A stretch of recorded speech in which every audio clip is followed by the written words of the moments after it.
దేవుని జనాంగమా, దేవుని పిల్లలారా, క్రీస్తు రెండవ రాకడ అనే అంశం మీద కొన్ని మాటలుగా జీవ గ్రంథంలో నుండి మనం చదువుకున్నాం. ఇప్పుడు చదువుకున్న మాట మరొకసారి పరిశీలిద్దామండి.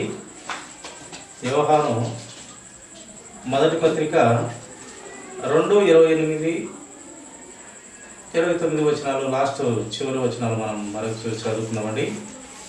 కాబట్టి చిన్న పిల్లలారా, ఆయన ప్రత్యక్షమగునప్పుడు ఆయన రాకడ యందు మనము ఆయన ఎదుట సిగ్గుపడక ధైర్యం కలిగి ఉండినట్లు మీరు ఆయన యందు నిలిచి ఉండుడి.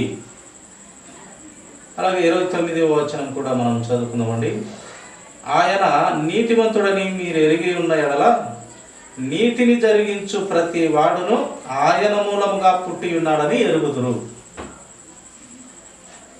రెండవ రాకడగా వస్తున్నటువంటి సమయాన యేసుక్రీస్తు ప్రభువారు రెండవ రాకడగా వస్తున్నటువంటి సమయానంట మనమందరం కూడా ఏ విధంగా ఉండాలని దేవుడు కోరుతూ ఉన్నాడు, ఆశపడుతూ ఉన్నాడంటే, ఆయన ప్రత్యక్షమయ్యే సమయానంట ఆయన రాకడ యందు మనము ఆయన ఎదుట, దేవుని ఎదుట సిగ్గుపడే స్వభావం ఉండక ధైర్యం కలిగి ఉండునట్లు మీరు ఆయన యందు నిలిచి ఉండండి. సిగ్గుపడే తత్వం మీలో ఉండకూడదు.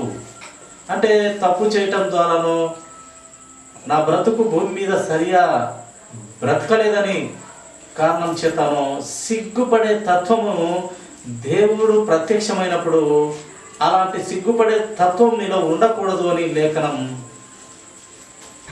స్ఫుటంగా ఇక్కడ దేవుడు వ్రాయించినాడు.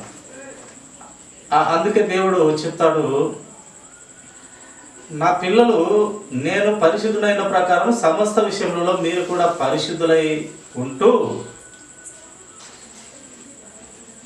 నిత్యత్వంలో నా ఎదుట తల ఎత్తుకొని పిల్లలుగా మీరు కనపడాలి. తల ఎత్తుకొని పిల్లలుగా అనగా ఆయన వాక్య ప్రకారము, ఆయన చిత్త ప్రకారము, ఆయన భూమి మీద మనము ఎందుకు పుట్టించినాడు, ఏ పని నిమిత్తం పుట్టించినాడు తెలుసుకొని ఎలా బ్రతకాలో మనకు గ్రంథము అనగా ఆయన నోటి మాట చక్కగా మనకు తెలియపరుస్తుంది, వివరపరుస్తుంది, బయలుపరుస్తుంది, ప్రత్యక్షతపరుస్తుంది. దేవుడు కనపరుచుకుంటూ ఉన్నాడు. ఎలా ఒక మనిషి బ్రతకాలి, ఈ భూమి మీద నీ పని ఏమిటి, తిని తాగి చనిపోవడం కాదు. దేవుని భూమియే పుట్టకున్న మునుపంట, భూమి అసలు నవ్వంతా పుట్టకున్నప్పుడే దేవుని ఆలోచనలో ఉన్నటువంటి ఈ మనిషి, మనం అందరం కూడా, ప్రతి మనిషి భూమి పుట్టక మునిపే దేవుని ఆలోచనలో ఉన్నాం. మనం అందరం కూడా క్రీస్తులో దేవుని ఆలోచనలో మనము భూమి పుట్టక ముందు ఉన్నాం. ఇది నమ్మాల క్రైస్తవులంగా. ఆ మాటకు అర్థము అదే. భూమి పుట్టక మునిపే మనం ఆయన ప్రణాళికలో, ఆయన చిత్తములో, ఆయన ఆలోచనలో, ఆయన ప్రత్యక్షతలో, ఆయన మహాజ్ఞానంలో మనం ఉన్నాం. ఒక క్రమము, ఒక పద్ధతి, ఒక ప్రణాళిక ఆయనకు ఉన్నది. ఆ ప్రణాళిక చాలా గొప్పది దేవుని. కనుక మనము ఏ విధంగా మనము ఆయన రాకడ సమయంలో అక్కడ ఎలా ఉండాలి అంటే, మనము సిగ్గుపడి అపవాదములు చూడు, దేవుడు వచ్చి రోజు చల్లని సమయంలో చల్లని పూట సాయంత్రం కానీ ఉదయం కానీ ఆయన రోజుకు ఒకసారైనా వచ్చి అపవాదములతో ఆ తోటలో విడిచిపెట్టిన ఆ యొక్క దంపతులు, దేవుడు వారిద్దరిని ఎలా కలుగజేసినాడు, తన సొంత చేతులతో కలుగజేసినాడు. వారిద్దరినే కాదు ప్రియమైన దేవుని జనాంగమా, వాళ్ళిద్దరిని కాదు, ప్రతి మనిషిని తన సొంత చేతులతో తల్లి గర్భంలో మనము నిర్మిస్తున్నాడు దేవుడు. వాళ్ళిద్దరినే కాదు, అపవాదములిద్దరినే కాదు, ప్రతి మనిషిని దేవుడు తన సొంత చేతులతో తయారు చేసి ఆయన ఏదో ఒక తల్లి గర్భంలో మనల్ని పెడుతూ ఉన్నాడు. అందుకే ఆయనకు పిచ్చి ప్రేమ మనిషి అంటే. ఎందుకు అంత పిచ్చి ప్రేమ అంటే, ఆయన పోలుకులో ఆయనను చూసుకుంటూ మనిషిని తయారు చేసినాడు, చేతులతో చేస్తూ ఉన్నాడు. మొట్టమొదటి ఆదామును అలాగనే చేసినాడు. సరే, మనమందరం కూడా ఆయన చేతుల్లో చేయబడలేదంటే మనం అందరం, ప్రతి మనిషి ఆయన చేతుల్లో చేయబడుతున్నటువంటి వారమే. అందుకే భక్తుడు అంటాడు, నేను గర్భంలో ఉన్నప్పుడే దేవుడు అంటాడు, నీవు గర్భంలో ఉన్నప్పుడే నేను చూసి తిని అని దేవుని వాక్యం మనకు కనపడుతుంది ప్రియమైన దేవుని వారు. కనుక ఆయన అవ్వాదాములనే కాదు కానీ ప్రతి మనిషిని తన సొంత చేతులతో, తన రూపంతో, తన పోలికలో, తనకు ఇలాగ 2 చేతులు ఉన్నట్టుగా, 2 కాళ్ళు ఉన్నట్టుగా, 2 కళ్ళు ఉన్నట్టుగా, ఆ ముక్కు అంతా ఆయన పోలికలో మనిషిని తయారు చేసినారు. కాకపోతే ఒక్కొక్కరిని మట్టి మారుతుంది అంతే. ఒక్కొక్కరిని నల్ల మట్టితో తయారు చేస్తారు, ఒక్కొక్కరిని తెల్ల మట్టితో తయారు చేస్తారు. ఇలాగ అంతే, మట్టి మారుతుంది కానీ అంతా మట్టే, అంతా మన్నే. ఎర్ర మన్ను, నల్ల మన్ను, ఇంకా ఏం మన్నులు ఉన్నాయో తెలుసునా? ఇలాగా దేవుడు తయారు చేస్తాడు. కనుక ప్రియమైన దేవుని పిల్లలారా, నేను దేవుని చేత ఎన్నుకోబడిన దానను కాదు, ఎన్నుకోబడిన వాడను కాదు అని మనము అనుకునకూడదు. ప్రతి మనిషి దేవుని ప్రణాళికలో భాగమే. ప్రతి మనిషి దేవుని ప్రణాళికలో భాగం. అది గుర్తించాలి. మొట్టమొదటిగా దేవుని నమ్మినటువంటి విశ్వాసి, దేవుని రక్తంలో కడగబడినటువంటి విశ్వాసి, ఆ దేవుని బిడ్డ, అనగా ఆయనను అంగీకరించినటువంటి బిడ్డ. కనుక ప్రియమైన దేవుని వారులారా, ఆయన వచ్చే సమయంలో మనము సిగ్గుపడకూడదు అని చెప్తున్నాడు.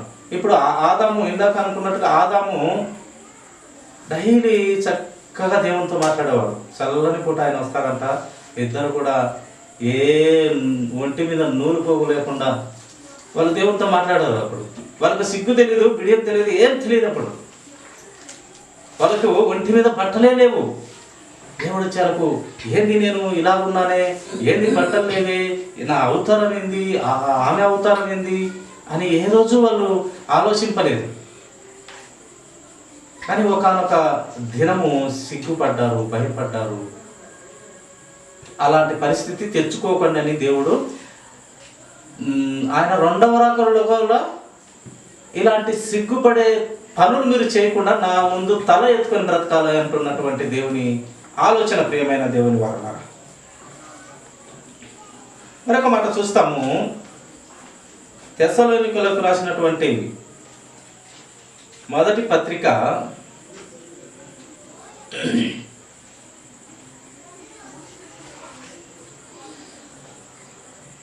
5వ అధ్యాయము 23వ వచనము ఒక మాట మనం చదువుతున్నాం. సమాధానకర్తయగు దేవుడే మిమ్మల్ని సంపూర్ణముగా పరిశుద్ధపరచును గాక, మీ ఆత్మయు జీవమును శరీరమును మన ప్రభువైన యేసుక్రీస్తు రాకడయందు నిందారహితముగాను సంపూర్ణముగాను ఉండునట్లు కాపాడబడునుగాక అంటున్నాడు భక్తుడు. ఇక్కడ తెలియపరుస్తున్నటువంటి ఈ యొక్క తెస్సలోనికలకు రాస్తున్నటువంటి అపోస్తలుడైన పౌలు గారు తెలియపరుస్తున్నాడు ఆ సంఘానికి, సమాధానకర్తయగు దేవుడు మిమ్మల్ని సంపూర్ణంగా పరిశుద్ధపరచబడును గాక, మీ ఆత్మయు మీ జీవమును మీ శరీరమును మన ప్రభువైన యేసుక్రీస్తు రాకడయందు నిందారహమొకడు ఏలెత్తు చూపు విధంగా నీ బ్రతుకుండకూడదు. అందరం పాపులు, ఇదే భేదం లేదు, అందరం పాపులమని బైబిల్ చెప్పింది. యేసు ప్రభు చెప్పినాడు, మీరు ఎవరో ధైర్యవంతుడు ఆమె మీద మొట్టమొదటి రాయి అన్నాడు. అంటే ఏ పాపము అంటించుకున్నటువంటి మగాడు, లేక ఆ హీరోయిజం, పాపం అంటించుకునే ఆ హీరోయిజం మీరు ఎవరైనా సరే ఉంటే పెయ్యి అన్నప్పుడు ఎవరు లేరు. పిల్లల కానించి, పెద్దల కానించి, ముసలుల కానించి, యవ్వనస్తుల కానించి అందరూ వెళ్ళిపోయిన వారే, ఎవరు లేరు. అందుకే దేవుని వాక్యం కూడా ఎవరు లేదు, ఏ భేదం లేదు, అందరూ పొరపాటు చేసిన వాళ్ళమే. కాకపోతే దేవుడు ఏం చెప్తున్నాడంటే, మీ ఆత్మయు జీవమును శరీరమును మన ప్రభువైన యేసుక్రీస్తు రాకడయందు నిందారహితముగాను. క్రీస్తును అంగీకరించిన తర్వాత నుండి అంతకుముందు జీవితం సరే వదిలేసినాడు. అవ్వాదములో తప్పు చేసినప్పుడు వదిలేసినాడు దేవుడు. తన తోటలో నుంచి పంపించి వేసి మళ్ళీ వారికి తోడుగా నీడగా వారి పిల్లలను బట్టి దేవుడు ఈ ప్రపంచాన్ని మనుషులతో నిందించి నడుపుతూ వచ్చినాడు. కానీ ఆయన తప్పులో ఉన్నప్పుడు, పాపంలో ఉన్నప్పుడు ఆయన విడిచిపెట్టే దేవుడు కాదని మనకు బయలుపరుస్తూ ఆయన చెప్తూ ఉన్నాడు, కనీసం నా రక్తంలో కడగబడినాకైనా, నన్ను అంగీకరించిన తర్వాత అయినా పాపాన్ని విడిచిపెట్టు, తర్వాత నీకు మోక్షం వస్తుంది. ఆ మోక్షంలో నీవు మళ్ళీ తప్పులు చేసి ఒకరు ఏలెత్తు చూపు విధంగా నీవు ఉండకూడదు. నా ప్రియ సహోదరి, నా ప్రియ సహోదరుడా, నా స్నేహితుడా, నా దాసుడా, నా శిష్యుడా, నా సైనికుడా అని దేవుడు తెలియపరుస్తున్నాడు. ప్రియమైన వాళ్ళ, నీవు నేను అందరం పాపులమే. క్రీస్తును అంగీకరించిన తర్వాత సరే, ఒక 2 మాటలు 7 మాటలు పడినా నా బిడ్డ అయితే నా రక్షణలో నిజముగా కడగబడి నా ఆత్మవారిలో పనిచేసినట్లయితే వాడు 7 సార్లు వన్నే లేస్తాడు అని ప్రభు చెప్తున్నాడు. ఆ 7 సార్లు పడిన తర్వాత అయినా ఇంకా లేచి ఇంకా తప్పు చేయకూడదు సుమా అని అర్థం ఇచ్చినట్లుగా మనకు దేవుడు ప్రత్యక్షపరుస్తున్నాడు వాక్యం ద్వారా. ఇప్పుడు దావీదు దేవునిలో బ్రతుకుతూ ఒక తప్పు చేసినాడు. ఆయన ఒక్క తప్పు, బత్షెబతో యుద్ధము జరుగుతుంటే ఆయన మిద్దెక్కి ఆమె స్నానమాడుతుంటే ఆ సన్నివేశం చూసి ఆమెను మోహించి ఆమె భర్తను చంపి ఏదో ప్లాన్ చేసి, చాలా పెద్ద ప్లాన్ చేసి ఒకరిని చంపి చేసినప్పటికీ నాతాను ప్రవక్త ద్వారా హెచ్చరించబడినప్పుడు ఆయన సాష్టాంగ పడిపోయినాడు, పశ్చాత్తాపడిపోయినాడు. ఇంకా జీవితంలో తప్పు చేయలేదు ఆయన. ఆ విధానాన్ని బట్టి ఆ యొక్క క్రమాన్ని బట్టి దేవుడు నా ఇష్టానుసారుడు దావీదు తప్పు చేసిండయా మానవుడే. తలుచుకుంటే నాతానును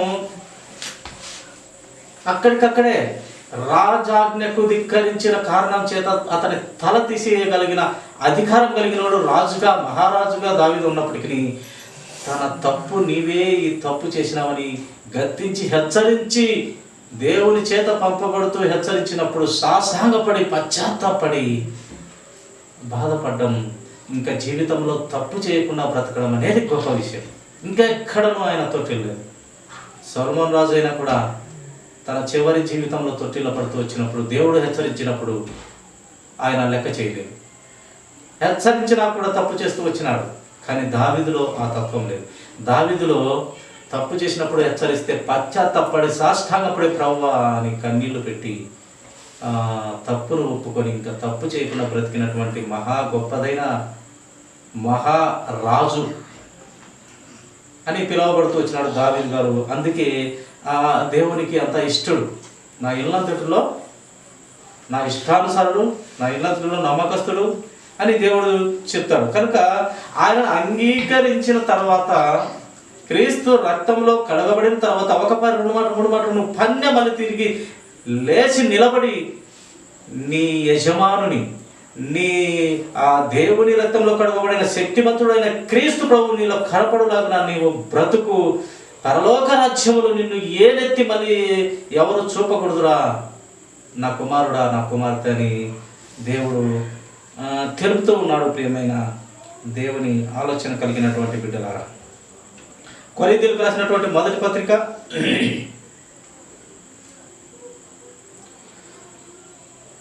1వ అధ్యాయము 8వ వచనం చూడండి. మన ప్రభువు అయిన యేసుక్రీస్తు దినమందు మీరు నిరపరాధులై ఉండునట్లు అంతము వరకు ఆయన మిమ్మల్ని స్థిరపరచును కాక.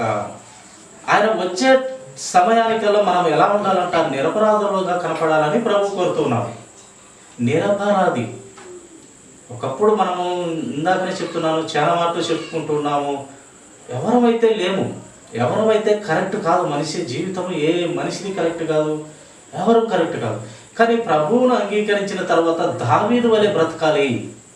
ఒకసారి తప్పు చేశాడు, ఇంకా జీవితంలో చేయకుండా ఆయన బలా నమ్మకమైన నా మంచి దాసుడు అనిపించుకున్నాడు ప్రభు చేత. సరిదిద్దపడాలి, పశ్చాత్తాపడాలి, కృతజ్ఞత కలిగి ఉండాలి. సృష్టించిన మనము సృష్టించిన దేవునికి మనము కృతజ్ఞత, ప్రతి విషయంలో కృతజ్ఞత కలిగి ఉండాలి. మనకు పిల్లలు ఇచ్చిన, బిడ్డలు ఇచ్చిన, ఆస్తులు ఇచ్చిన, పొలాలు ఇచ్చిన, ఏది ఇచ్చిన కృతజ్ఞత కృతజ్ఞత అన్ని తండ్రివే. నిజంగా ఈ మాట దావీదు భక్తుడు అంటాడు, నేను సంపాదించినంత ఏమి లేదు, అంతా తండ్రిదే, బంగారు అంతా, ఇంకా అంతా ఆయనదే, కేవలం నాకు ఇచ్చినాడు, ఇచ్చినప్పటికీ అది నాది కాదు, అంతా నా ప్రభువుదే అంటాడు. అందుకే ఈ లోకంలో దేవుడు ఆస్తి పాస్తులు అంతస్తులు ఏదైనా, పిల్లలను కానివ్వండి, ఏ ధనము కానివ్వండి, ఏదైనా సరే, ఆస్తి కానివ్వండి, పాస్తులు కానివ్వండి, ఏదైనా కానివ్వండి, ఇచ్చేదంతా దేవుడే, మళ్ళీ దానిని తీసివేసేదైనా దేవుడే, మనకు రోగాలు పెట్టేదైనా దేవుడే, తీసివేసేది దేవుడే, అన్ని సమస్తము దేవుడే, మనకి ఇచ్చేది తీసుకునేది దేవుడే. యోబు గారు చెప్పినట్టు కూడా ఆయన ఇస్తాడు, తీసుకుంటాడు, పిల్లల్ని ఇచ్చినాడు, తీసుకున్నాడు, ఆస్తి ఇచ్చినాడు, తీసుకున్నాడు, గుడ్లు, ఇంకా ఆయనకు గుర్రాలు, గాడిదలు, ఎట్లు ఎన్నో ఉంటే ఇచ్చినాడు, మళ్ళీ అన్నీ పోయినాయని తన పనివారు వచ్చి చెప్తే, ఏంది పోయినాయి, ఆయన ఇచ్చినాడు, తీసుకున్నాడు, ఆయన ఇష్టం అది అని అన్నాడు యోబు భక్తుడు. ఇలాగా మనకు మార్గదర్శకమైన మహాభక్తులను బైబిల్ గ్రంథంలో దేవుడు వ్రాయించినాడు, ప్రియమైన దేవుని వల్ల. అందుకే దేవుడు చెప్తున్నాడు, మన ప్రభువైన, ఇక్కడ భక్తుని ద్వారా వ్రాయించినటువంటి దేవుని ఆలోచన, మన ప్రభువైన యేసు క్రీస్తు దినమందు మీరు, ఆయన దినమందు, ఆయన వచ్చే దినమందు నిరపరాధులై ఉండునట్లు అంతము వరకు మనము జీవితం ఎంతుందో, ఈ కాలం మీద మన జీవితం ఎంతో మన ప్రభువుకు తెలుసు. ఆ చివరి ఊపిరి వరకంట ఆయన మిమ్మల్ని స్థిరపరచును కాక, జ్ఞానంతో బలపరచును కాక, సత్యములో నడిపించును కాక అని భక్తుడు దీవిస్తూ తెలుపుతున్నటువంటి దేవుని సత్యాన్ని తెలుపుతున్నాడు భక్తుడు, ప్రియమైన దేవుని వల్ల. అలాగే చూడండి, పేతురు 2వ పేతురు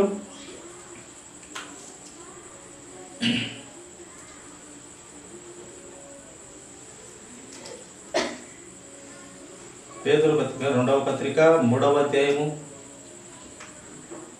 14వ వచనం మనం చదువుకున్నాం. ప్రియులారా, వీటి కొరకు మీరు కనిపెట్టువారు కనుక శాంతము గలవారై ఆయన దృష్టికి నిష్కలంకులుగాను నిందారహితులుగాను కనపడినట్టు జాగ్రత్త పడుడి. దేవుని దృష్టికి ఎలాగ కనపడమంటున్నాడు?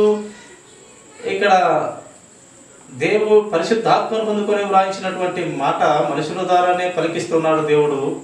మనిషి రాసినప్పటికీ ఇది మనిషి ఇచ్చ నుండి, లేక మనిషి హృదయం నుండి, లేదా మనిషి చేతి కలము నుండి వచ్చినటువంటి వాక్య భావం కాదు. ఇది దేవుని పరిశుద్ధాత్మ ద్వారా పొందుకొని వ్రాసినటువంటి దేవుని ఆలోచన. అదే తెలియపరుస్తున్నాడు. ప్రియులారా, వీటి కొరకు మీరు కనిపెట్టువారు కనుక, వీటి కొరకు కనిపెడుతున్నారు మీరు దేవుని వారు కనుక, ప్రియులారా, వీటి కొరకు కనిపెట్టుడి. శాంతము గలవారై ఆయన దృష్టికి ఎలా ఉండాలంటే నిష్కలంకులుగాను, కలంకము అంటించుకొని పిల్లలుగా మీరు ఉండాలి. నిష్కలంకులుగా ఉండాలి. ఏ తప్పు మీరు మీ హృదయానికి, మీ ఒంటికి అంటకూడదు సుమా. నిష్కలంకులుగాను నిందారహితులుగాని ఒకటి ఏలు చూపు విధంగా కనబడినట్లు, ఏలు చూపునట్లుగా మీరు కనపడకుండేదానికి జాగ్రత్త పడండి. ఒకరు ఏలెత్తు చూపంగా మీ జీవితం ఉండకూడదు, జాగ్రత్త సుమా అని భక్తులు తెలియపరుస్తున్నారు. దేవుని ఆలోచన చెప్తున్నారు, దేవుని జ్ఞానాన్ని చెప్తూ ఉన్నారు. యూదా రాసినటువంటి పత్రిక, యేసుక్రీస్తు దాసుడైన లేక సొంత తమ్ముడైనటువంటి యూదా రాసినటువంటి పత్రిక 24వ వచనం మాట మనం చదువుకున్నాం. తొట్టిల్లకుండా మిమ్మును కాపాడుటకును తన మహిమ ఎదుట ఆనందముతో మిమ్మును నిర్దోషులనుగా నిలవబెట్టుటకును శక్తిగల మన రక్షకుడైన అద్వితీయ దేవునికి ఎలా ఉండాలంటున్నాడంటే, సాక్షాత్తు యేసుక్రీస్తు తమ్ముడైనటువంటి యూదా గారు చెప్తున్నారు, తొట్టిల్లకుండా మిమ్మల్ని మీరు కాపాడుకున్నటకును, మీరు తొట్టిల్లకుండా ఉండాలి, మిమ్మల్ని మీరు కాపాడుకోవాలి.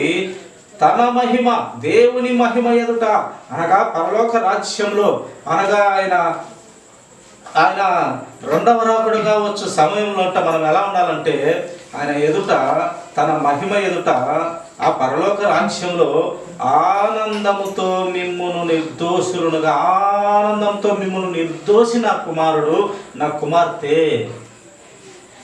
ఇది ఒక్కసారి 2 సార్లు తొట్టిన్నాడు, మళ్ళీ నా వాక్యంతో నిలబడ్డాడు, నా కోసమే బ్రతికాడు, నన్ను ప్రేమించాడు. వాక్యంతో భయపడి తన సొంత పాత రోత బ్రతుకులను విడిచిపెట్టి వాక్యం కోసం కట్టుబడి వాక్యాన్ని పట్టుకొని నడుస్తూ వచ్చినాడు నా బిడ్డ. శబాస్ అని విధంగా మీరు ఉండాలని తెలియపరుస్తున్నా. ఆనందంతో మిమ్మల్ని నిర్దోషులుగా నిలవబెట్టుటకును.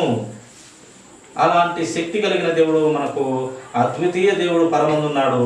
ఆయన వచ్చాక మీరు నిర్దోషులుగా నిష్కలంకులుగా ఉండాలి నా కుమారులారా, నా కుమార్తెలారా. నా రక్తంలో కడగబడిన మీరు నా యేసయ్య శిష్యుడు అంటే ఎలా ఉండాలంటే తల ఎత్తుకొని బ్రతకాలి అని మనకు భక్తుల ద్వారా మనకు చాలా విషయాలు ఇంకా ఉన్నాయి. ఈ సమయం ఎక్కువైనది కనుక ఈ కొన్ని మాటలతోనే మనము దేవుని ఆలోచనతో ముందుకు వెళ్దామండి. ఈ కొద్ది మాటలు దేవుడు దీవించిన గాక. తల వచ్చినట్లయితే చిన్న ప్రార్థన. మహాపరిశుద్ధుడైన తండ్రి,